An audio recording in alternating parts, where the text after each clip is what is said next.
Well, Los Angeles is a paradoxical city. It's among the first places that comes to mind when one thinks of the rich and famous. But it's also home to one of the worst humanitarian crises in the United States. As many as 66,000 people there are estimated to be unhoused, including some 40,000 who live outside of the shelter system. That represents 20% of all Americans living outside. Well, my guest today, Theodore Henderson, has personally experienced homelessness and has now become an advocate for the unhoused. Theodore, thank you so much for joining us on Perspective today.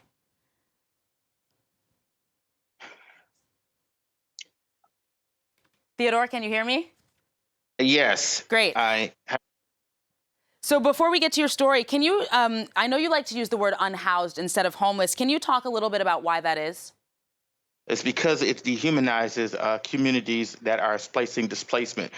We also don't use people that are experiencing homeless. We use houselessness in order to recreate the agency that was stripped of us by house community members who try to dehumanize us. Once you can dehumanize us, you can criminalize us.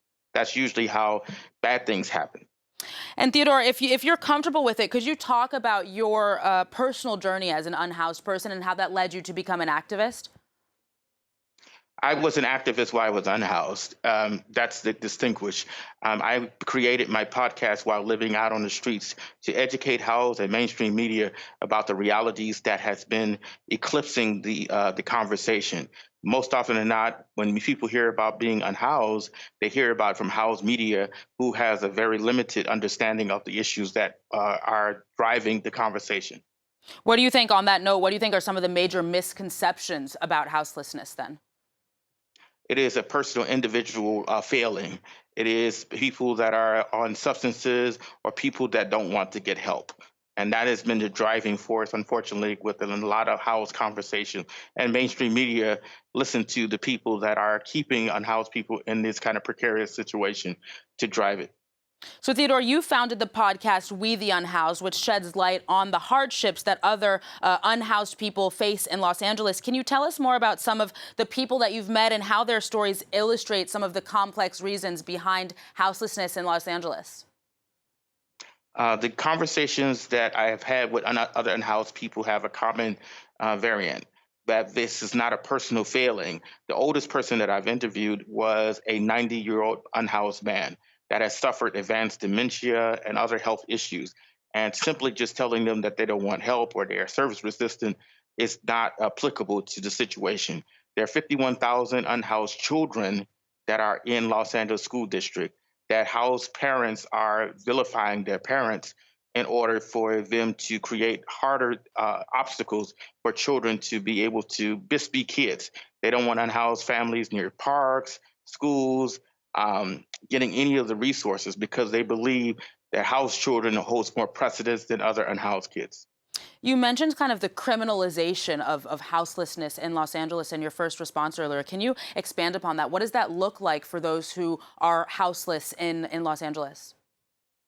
Looks like this in Los Angeles is the Jim Crow reenactment of 4118.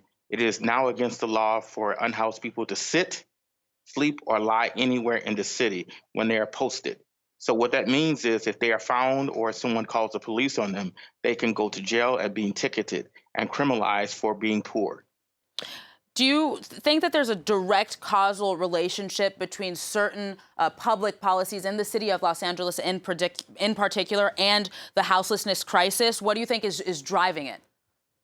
And a bloated budget of giving police officers the over 54% of the budget to criminalize and target unhoused people, and very limited money to solve the unhoused crisis. They have been listening to a vocal minority of nimbies, which is an acronym for "Not in My Backyard," to drive it home that being poor is a crime. Do nimbies have any type of legal right to kind of surveil the streets in the way that we see them doing in LA? They do not have a legal right, but they have a nudge and wink with the police officers who tell them to create these kind of environments, and in cahoots with the city council president and city council members to create these such as legislation, the ordinances to demonize unhoused people.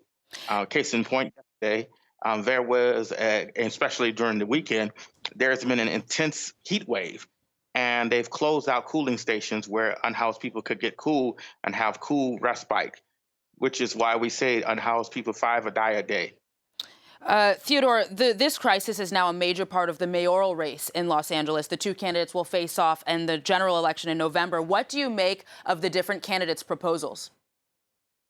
They're not enough and they don't go far enough. The candidates that's running for mayor are on board with the criminal acts and criminalization of unhoused people.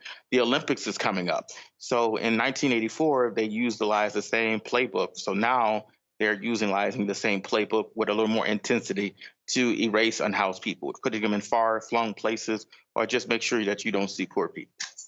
Theodore, perhaps as a final question for you, have you seen any positive changes over the past several years, be it in the reactions from residents of Los Angeles or in public policy?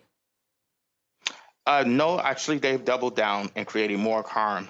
5611, 8502, they use every power that they can to make sure that it is a crime to be poor in Los Angeles, California. Well, Theodore, I can't help but hope that at some point that things will change. Thank you so much for coming on France 24's Perspective Show today. That's unfortunately all we have time for. Thank you for having me. Good day.